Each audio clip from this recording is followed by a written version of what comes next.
افتخاری است برای بنده حضور در این جلسه. در خدمتتون هستم. اجازه میخوام قبل از آغاز عرایزم مراتب قدردانی خودم رو اعلام بکنم از استاد عزیزم جناب آقای دکتر دبیر مقدم که من قصد داشتم در موضوع دیگری صحبت کنم. ایشون فرمودن بهتره درباره همین موضوع حرف بزنی و بعد دیدم که کاملا حق با ایشون هست. بحثی که بنده در اینجا طرح میکنم اگر قرار باشه در جایی تکلیفش روشن بشه اونجا همینجاست، یعنی در تمام دنیا در همین جا هست که تکلیف این بحث باید روشن بشه. میفرماد که دریای شورانگیز چشمانت چه زیباست، اونجا که باید دل به دریا زد همینجاست. حالا ما دل به دریا میزنیم ان شاءالله جان سالم در ببریم. برای بنده در حضور این جمع صحبت کردن یه خورده دشوار هست. دیگر این که بنده خیلی تفصیل نمیدم، سعی میکنم که بحثم رو سریع تمام بکنم، چون اون چه که مهم هست صحبت هایی که بعد این عرایز بنده پیش خواهد آمد که امیدوارم صحبتی پیش بیاد و خب اگرم نیامد به هر حال ما زیاده تسلیل نمیدیم و پیداست که بحث مهمی نخواهد بود. با اجازه سروران خودم شروع میکنم. شاید که در اینجا ابتدا مفاهیمی رو مثل شکسته نویسی، گفتاری نویسی، دستور خط، دو زبانگونگی تعریف میکنم و بعد به طرح مسائلی میپردازم مثل این که اصلا چرا به دستور خط فارسی شکسته نیاز داریم، مدخل‌های فرهنگ املایی خط شکسته از چه مآخذی و بر اساس چه موازینی باید تهیه بشه، صورت‌های شکسته بر اساس چه موازینی باید ضابطه‌مند بشه و انواع صورت‌های شکسته فارسی کدامند و بالاخره در پایان برخورد فرهنگ‌های فارسی با صورت‌های شکسته چگونه بوده و چگونه باید باشه. عرض شد که صورت شکسته شکل نوشتاری کلمه یا پسوند یا پیوستی است که اولا یک معادل گفتاری داشته باشه در سبک گفتاری فارسی و ثانیاً یک معادل آوایی سالم هم به اصطلاح در فارسی رسمی. بنابراین کلمه مثل اگه باشه میتونم که صورت سالمش میشه اگر باشد میتوانم، یا پسوندی مثل آ در کتابا، گلا مردا که صورت سالمش میشه ها، و همینطور پیوست را که صورت شکستهش میشه رو یا او، کتاب را کتاب رو. اینا به اصطلاح صورت‌های شکسته هستن. تأکید بر اینکه معادل داشته باشه این است که صورتی مثل گر یا ار که در صورت کهن به کار میره اینا شکسته به حساب نمیان، چون که به سبک گفتاری تعلق ندارن، متعلق به سبک ادبی هستن. یا باز یک شکلی مثل میتانم که در مثلا فارسی کرمانشاهی مرسومه، این ربطی به شکسته نویسی ما نداره. اما یک تمایزی باید قائل بشیم بین گفتاری نویسی و شکسته نویسی، چون گفتاری نویسی اصطلاحی که در تمام زبانهایی که به هر حال ادبیات دارند مکتوب دارند ازش استفاده میشه، ولی شکسته نویسی نه. گفتاری نویسی یا کالیکوالیزم یا محاوره‌گرایی به استفاده از امکانات گفتاری در آثار ادبی اطلاق میشه. گفتاری نویسی رو بر اساس حوزه‌هایی که ما در زبان داریم به 4 بخش میتونیم تقسیم بکنیم. گاهی فقط ویژگی‌های نحوی رو ما منعکس میکنیم، مثلا آنها به تهران رفتن صورت رسمیه و آنها رفتن تهران. ببینید که نحو کاملا تغییر کرده، محل فعل تغییر کرده، متمم حرف اضافه حذف شده و یه چیز دیگری شد. این در واقع استفاده از نحو در گفتاری نویسی. گاهی ما از پسوندهای عامیانه استفاده میکنیم یا گفتاری مثل چلمو، دختره، راستکی، مردکه، یواشکی، اینا در گفتار رسمی به کار نمیاد و اینا هم به گفتاری نویسی کمک میکنه. گاهی از واژگان گفتار استفاده میکنیم مثل خفن، واسه و امثال اینها، و گاهی هم ما از ویژگی‌های آوایی استفاده میکنیم. یعنی میگیم آنها رفتن تهران رو میکنیم اونا رفتن تهرون. تمام کلمات شکسته میشه. این میشه شکسته نویسی. پس شکسته نویسی ذیل گفتاری نویسی قرار میگیره، مساوی با گفتاری نویسی نیست و یک بخشی از گفتاری نویسی. ما این شکسته نویسی رو به این مفهومی که در فارسی داریم در مثلا انگلیسی به این شکل نداریم.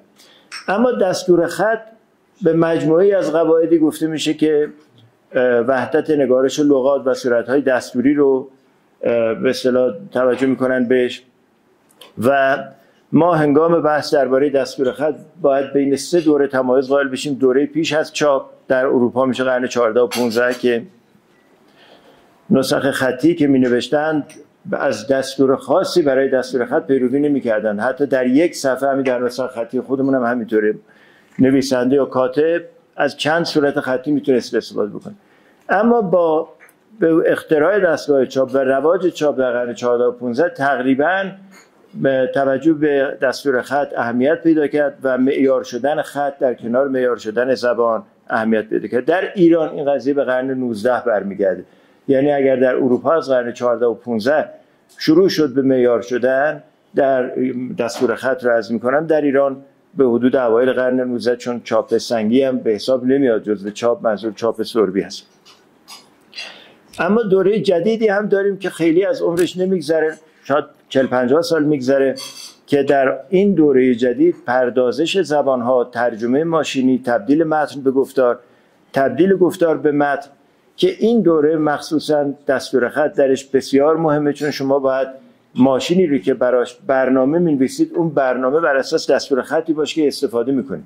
اگر دستور خط نداشته باشید اون برنامه خب نمیتونه به خوبی عمل بکنه. بنده چند تا متن فارسی رو متعلق به زمانهای مختلف به دستگاه ترجمه ماشینی دادم و دستگاه ترجمه ماشینی از عهده بر نیامد مگر متنی که از روزنامه شرق انتخاب کرده بودم که عیناً بنا به شیوه‌نامه فرنگستان تهیه شد و دستور به اصطلاح ترجمه ماشینی نمره 17 گرفت. یعنی این متن خبری رو در نمره 17 به انگلیسی ترجمه کرد، در حالی که اون متون اولیه رو 4 و 5 میگرفت. این اهمیت دستور خط هست که دیگه قابل مقایسه با دوره دوم نیست. بسیار این قضیه مهمتر. اما درباره دو زبانگونگی استاد بنده جناب دکتر علی اشرف صادقی در مقاله با عنوان زبان معیار که در سال 62 در نشر دانش منتشر شده بود تصریح کردن که ما دو گونه معیار داریم در فارسی و این ویژگی خاص ما هست که ما دو تا معیار داریم، معیار رسمی و معیار گفتاری، و درباره تکوین این هر دو بحث کردم. گونه معیار رسمی همونی است که در اخبار و رادیو و تلویزیون و خبرها و روزنامه‌ها و اینها با اون سر کار داریم، و معیار گفتاری که معمولاً به تسامح بهش میگیم فارسی تهرانی. این فارسی تهرانی نیست، فارسی گفتاری، چون فارسی تهرانی تعریف خودش رو داره و این ربطی به اون نداره. در این گونه همون گونه است که شما در فیلم‌های تلویزیون، در نمایشنامه‌های رادیویی و در گفتگوهای خودمانی که در منطقه یک جایی صورت میگیره شاهد اون هستید. مثلا فرض بفرمایید که اگر در همدان یه فردی وارد یه میوه فروشی بشه، یک میوه‌ای ببینه که نمیدونه چیه، خب اونجا طبیعیه که برگرده بگه این چیه. در کاشان میگه چیه، در اصفهان میگه این چی است، در نمیدونم کرمان میگه این چه هسته. اما فرض ببینید همون افراد اگر بیان تهران و وارد میوه فروشی بشن دو حالت بیشتر نداره، یا میگن این چه هست که این رسمیه، یا میگن این چیه که این گفتاری. بنابراین ما یه چیزی به نام فارسی گفتاری داریم که معیار هست و دو زبانگونگی یعنی همین، یعنی وجود دو گونه معیار همزمان در یک زبان، گونه رسمی و گونه گفتاری، که این البته یه طیف این وضعیت در همه زبان‌ها هست، در بعضی‌ها قوی‌تره، در بعضی‌ها شدیدتره. در فارسی خیلی قوی نیست مثل عربی، در عربی بسیار شدیده. یا به عنوان مثال دیگه از این متن داستان گاو غلام حسین ساعدی رو ملاحظه بفرمایید. این داستان در یک روستایی در مناطق دورافتاده صورت میگیره. مردم اون روستا قطعاً به فارسی تهرانی حرف نمیزنن، ولی نویسنده برای بیان الغاء گفتار و حالت گفتاری و سبک گفتاری از همین فارسی معیار گفتاری استفاده میکنه که هیچ فرقی با فارسی گفتاری که ما ازش استفاده میکنیم نداره. پس چیزی به نام فارسی گفتاری وجود داره که این واقعا ربطی به فارسی تهرانی نداره. جالب هست که مسئله دو زبانگونگی یا وجود دو گونه متفاوت رو در یک زبان واحد خارجی‌ها زودتر بهش پی بردن، چون اونهایی که میخواستن فارسی یاد بگیرن در مدرسه یا در کلاس به اونها میگفتن آنها به تهران میروند، بعد میامدن میدیدن مردم میگن اونا میرن تهرون. این هم نحوش تغییر کرده، هم آواشناسی سیستم گفت آواییش همه چیزش عوض شده و این برای اونها حیرت آور بود که چطور نوشتار و گفتار یک زبان میتونه اینقدر با هم فاصله داشته باشه. این دو زبانگونگی همونطور که عرض کردم در عربی هم هست، در عربی بسیار شدیدتره و همینطور در یونانی به قدری شدید بود که به انقلابات اجتماعی منجر شد. یکی از مترجمان نویسنده مصری نجیب محفوظ با اسم راجر آلن وقتی که درباره ترجمه کتاب نجیب محفوظ حرف میزنه، میگه ترجمه این کتاب، خوندن این کتاب برای من ساده است. هم عربی رسمی مدرن استاندارد عربی که رو میفهمم، هم عربی گفتاری مصری رو. اما وقتی میخوام ترجمه بکنم در عربی جور در نمیاد، در انگلیسی در نمیاد. من این دو تا گونه متفاوتی که در عربی بسیار واضح هست اختلافش، شبیه به دو تا زبان مختلفه، من اینو در انگلیسی مطلقا نمیتونم در بیارم. دو زبان گونگی یعنی همین. ما هم اگر ما قرار باشه اینو ترجمه بکنیم برای ما راحت تره، ولی نه به اون بازم دشوار است، ولی از انگلیسی لااقل راحت تره، چون ما این دو زبان گونگی رو در فارسی داریم. یک کودک عراقی گونه گفتاری یا فروگونه یا لو ورایتی رو به اصطلاح در منزل یاد میگیره و های ورایتی که عربی معیار میشه اون رو میره در مدرسه یا پیش استادی باید یاد بگیره. حالا در فارسی هم هست، منتها به علت رواج تلویزیون و رادیو و اینا بچهای ما هم گونه گفتاری رو هم زودتر یاد میگیرن در مناطق مختلف ایران، بعد گونه رسمی رو حتی اگر زبان مادریشون فارسی نباشه میرن در مدرسه یاد میگیرن. اما این گفتاری نویسی در چه زمانی در فارسی شروع شد؟ جالبه که در همون زمانی شروع شد که در اروپا شروع کردن به نوشتن رمان. رمان یعنی زبان‌های به غیر از لاتین، زبان‌های رومیایی، زبان‌های مثلا گفتاری که معادل انگلیسیش هم ناول، یعنی زبان نو، یعنی نه زبان رسمی. در ایران هم همین اتفاق افتاد. در 1300 با انتشار یکی بوده یکی نبوده جمال زاده، ما اولین رمانی رو داریم، اولین متن فارسی رو داریم که درش از محاوره گرایی نه به عنوان ادا اطفال بلکه به عنوان سبک ادبی استفاده میشه. در اونجا جمال زاده فقط از نحو استفاده میکنه و از واژگان برای الغای محاوره و حدود 10-12 سال بعدش هست که صادق هدایت سه قطره خون، سایه روشن، علوی خانم و بعد در 1315 بوف کور رو مینویسه و از شکست نویسی استفاده میکنه. و جالبه که اولین کسی هم که متوجه این تغییر میشه یک انگلیسی، یک جان اندرو بویل هست در 1952. نخستین کسی که متوجه میشه یک چیز جدیدی در فارسی ظاهر شده در نوشتار فارسی که قبل از اون نبوده و بسیار هم با استقبال مواجه میشه. یعنی از 1310-11 تا زمانی که اندرو بویل 1131 مقاله‌اش می‌نویسه 20 سال بیشتر نمیگذره، ولی در این 20 سال شما صادق چوبک رو دارید، خود هدایت رو دارید، نویسندگان متعددی میان و همه به شکسته می‌نویسن و یک جریان جدیدی است که رواج گسترده پیدا میکنه. بویل با حیرت به این قضیه اشاره میکنه، میگه که در تمام زبانهای دنیا بین کاربرد ادبی و محاوره تفاوت وجود داره، اما این تفاوت در فارسی به ناگهان ظاهر شده. علتش این هست که به ناگهان رمان شکل میگیره و به ناگهان استفاده از زبان گفتاری در او اهمیت پیدا میکنه. این دو زبانگونگی رو اوا جرمیاس هم بهش اشاره کردی که اتفاقا این مقاله رو خود بنده ترجمه کردم، استاد صادقی محبت کردن در مجله زبانشناسی منتشر کردن. اما درباره لزوم تدوین دستور خط، همطور که گفتم ما دو تا گونه معیار داریم. یک گونه معیار رسمی داریم که خوشبختانه دستور خط و اون همین شیوه نامه فرهنگستان زبان ادب فارسی. بعد این به این دلیل که اینجا هستم نمیگم، قبلا هم گفتم و بارها میگم، یکی از شاید نه یکی بلکه بزرگترین خدمتی که فرهنگستان‌های ما به زبان فارسی کردن همین شیوه نامه بوده، این و دستور فرهنگ املایی که خط ما رو کامل معیار کرد. یعنی اگر الان متون خبری ما و متون علمی ما وقتی قرار ترجمه بشه به انگلیسی نمره 17-18 میگیره، به خاطر همین دستور خطه و به خاطر اینی که ماشین‌های ترجمه بر اساس این دستور خط فرمان‌های خودشون رو صادر میکنن.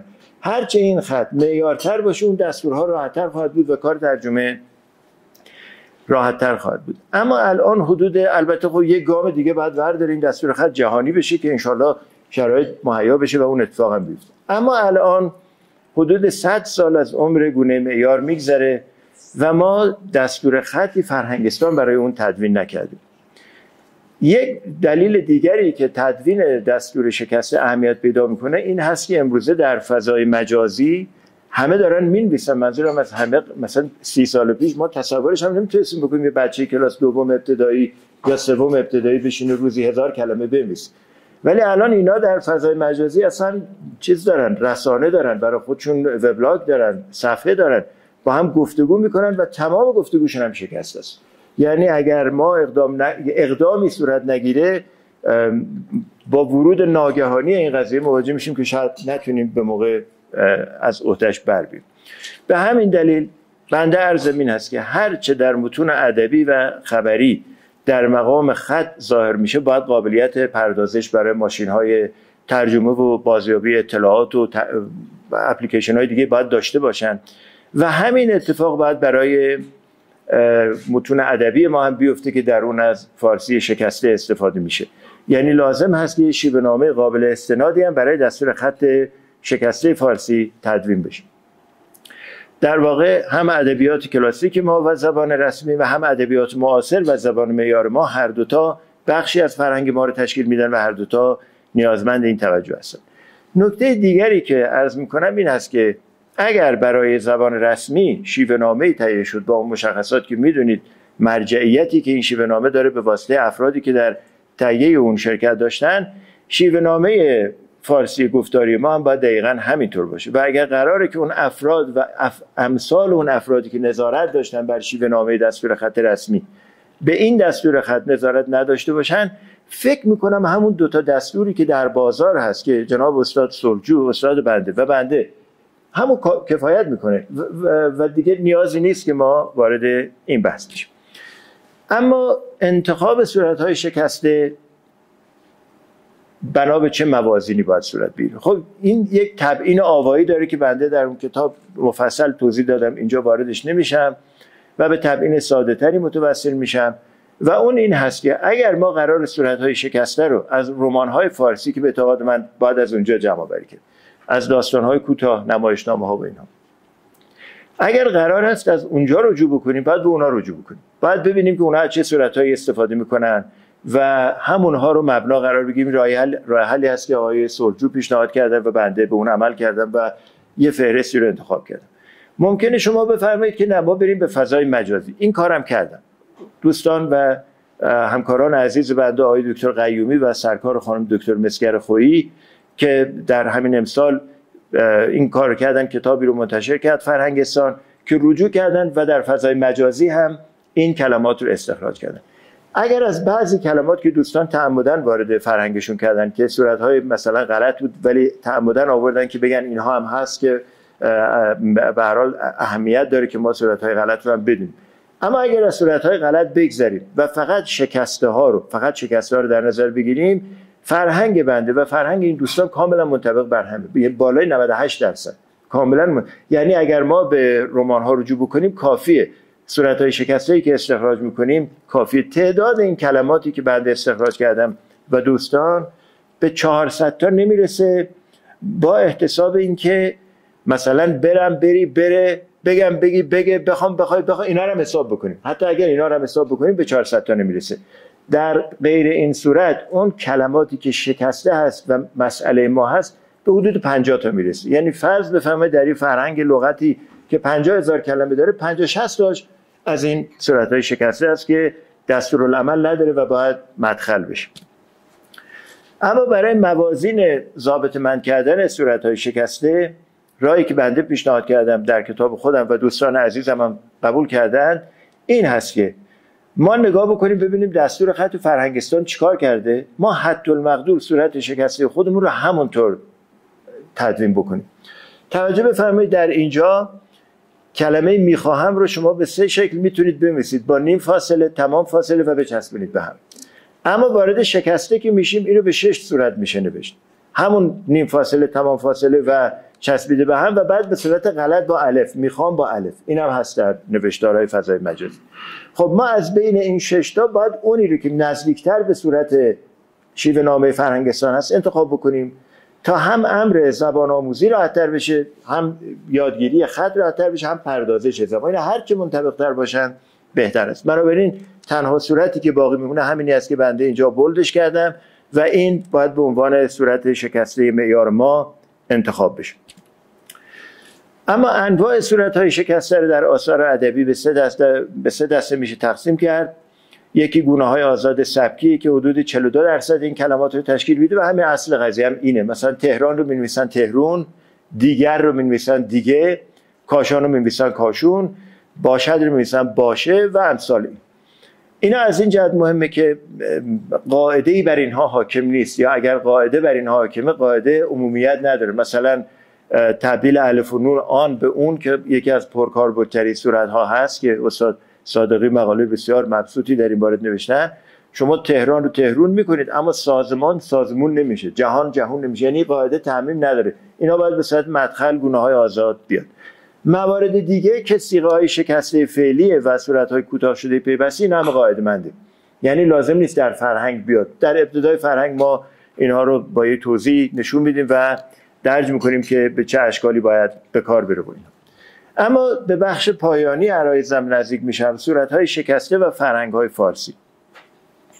بنده اعتقادم این است که اون 50 تا یا نهایتاً 100 تا گونه آزادی که شکسته هست و قاعده‌ای برش حاکم نیست، مثل اروا که معادل ارواحه. خب این خارجی ببینه اروا یا پیرن یا خیله نمیفهمه یعنی چی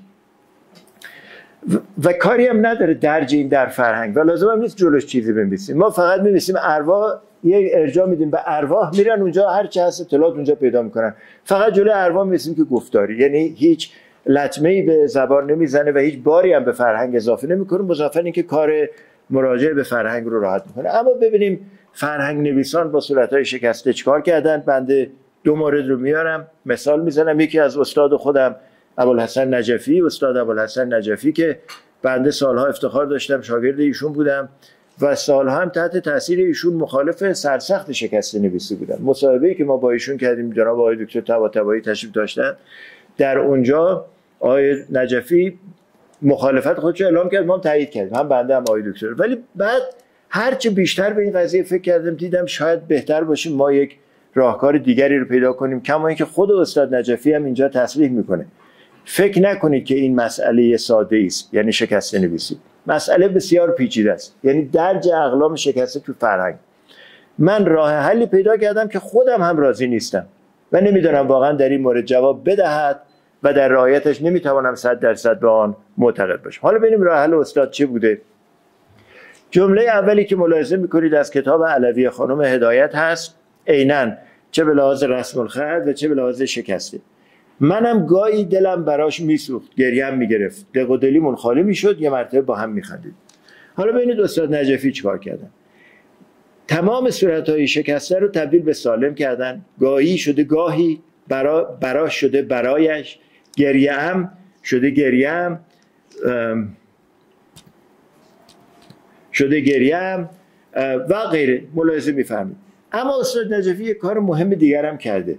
البته این کاری که کرده مورد تایید بنده نیست. ما صورت‌های شکسته رو این کسی که نسخه خطی تصحیح میکنه، شکسته بخشی از سبک نویسنده است. یعنی اگه صادق هدایت می‌نویسه گریم میگرفت، میخواد بگه گریم میگرفت، نمیخواد بگه گریم میگرفت. این دوتا خیلی فرقه. این سبکش میخواد این باشه. ما در سبک حق نداریم دست ببریم. اما کار درستی که آقای نجفی کرده، ببینید میسوخت رو هدایت سرهم نوشته، ایشون معیارش کرده مینی فاصله سوخت. این کاملا درسته. بین این دوتا باید تمایز بنهیم، یعنی رسم الخط و شکسته نویسی. این دوتا یکی نیستن، یکیش باید درست بشه، یکیش باید همونطوری باقی بمونه. توجه به همین ظرافه که میتونه زبانی رو در جهان هوش مصنوعی و پردازش اطلاعات زنده نگه داره. یعنی الان این حرف شاید خیلی به نظر منطقی نیاد، ولی دیری نخواهد گذشت که زبانهایی که خط معیار ندارن و برنامه نویسی برای خط معیار ندارن، اینها فقط محدود میشن به زبانهای چاق سلامتی و علیکم السلام. چون تمام اینها با استفاده از ابزارهای ماشینی و هوش مصنوعی که میتونن سرپا بمونن و زنده باقی بمونن. اما فرهنگ دیگری که بررسی کردم، سامانه جستجوی دادگان فرهنگستانه که اتفاقا چون قرار شد پریروز بنده این مطلب رو آماده بکنم، من دیروز رفتم سراغ این سامانه. خیلی هم نگران بودم که شاید مثلا یک صورتی باشه که من نخوام اینجا بگم، ولی خوشبختانه دقیقاً همون چیزی بود که باید باشه. در کمال تعجب خودم، چون باور نمی‌کردم که اینقدر دقت در کار فرهنگنگاری باشه. ببینید همون جمله صادق هدایت رو، همون جمله‌ای که بوده در این فرهنگ هم هست. تصادفاً من پیدا کردم، گشتم پیدا کردم. عین همونیه که صادق هدایت آورده. منم گاهی دلم براش میسوخت. عین همون رو در پایین ملاحظه می‌فرمایید در سامانه عیناً همون رو آوردن. یعنی به لحاظ صورت‌های شکسته کوچکترین تغییری در کلمه ندادن، اما رسم الخط رو درست کردن. رسم الخط باید درست بشه. رسم الخط ربطی به سبک نویسنده نداره، ویرایش باید بشه، چون یه امر اجتماعی، یه امر زبانی، ما با این کار داریم و این حتما باید درست بشه. بنابراین در سامانه علاوه بر نقل کامل شواهد، یک دست کردن رسم الخط هم و فاصله گذاری ها هم دقیقاً مد نظر بوده. برای اطمینان یه مثال دیگه هم پیدا کردم، دیدم در اونجا هم، حالا اون جمله بوفکور نبود، مال میرصادقی بود، جمال میرصادقی، در اونجا هم دقیقاً رعایت شده، یعنی صورت‌های شکسته آمده و رسم الخط عیناً معیار شده. این همون شیوهی که ما از هر پژوهش علمی انتظارش داریم، یعنی حق نداریم صورت کلمه رو، سبک نویسنده رو عوض بکنیم، ولی میتوانیم و ملزمیم که رسم الخط رو یک دست بکنیم. با این اسلاید عرض بنده تمام میشه که ما شکست نویسی رو نمیتوانیم از خط فارسی حذف کنیم.